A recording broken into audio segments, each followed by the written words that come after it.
Alam mo ba na worth it ka? Pero hindi niya nakikita sa'yo yung halaga kasi masyado siyang nakafocus sa itsura.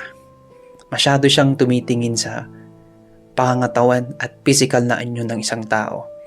Kaya yung panloob, hindi niya na binavalue kung anong laman nito. Hindi niya pinapahalagahan yung mga sacrifices na ginagawa mo para lang sa kanya. Hindi niya nakikita yung mga give up mong mga bagay para lang ma-solve at para lang maisalba ang relasyon niyo. Hindi niya nakikita yung pagiging sweet mo at pagiging clingy mo. Yung pagsaselos mo at paghihinala mo, ang nakikita niya doon is toxic ka. Ang nakikita niya doon is pinaghihinalaan mo siya. Pero ang gusto mo lang naman ay ma-sure mo na ikaw lang yung mahal niya. Hindi niya nakikita na napaka-loyal mo sa kanya. At hindi niya nakikita yung gustong-gusto ng puso mo na mahalin mo lang siya. Pero siya, nang ginagawa niya, pinabaliwala ka lang niya.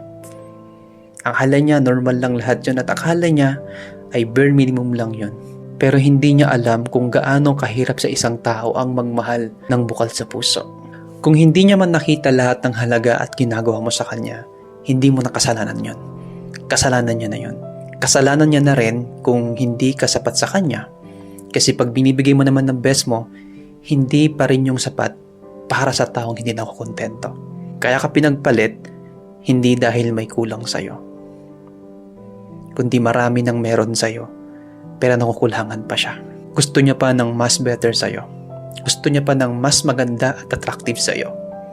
Samantalang ikaw, ang gusto mo lang naman mangyari sa kanya ay mahalin ka ng higit pa na binibigay mo pagmamahal sa kanya.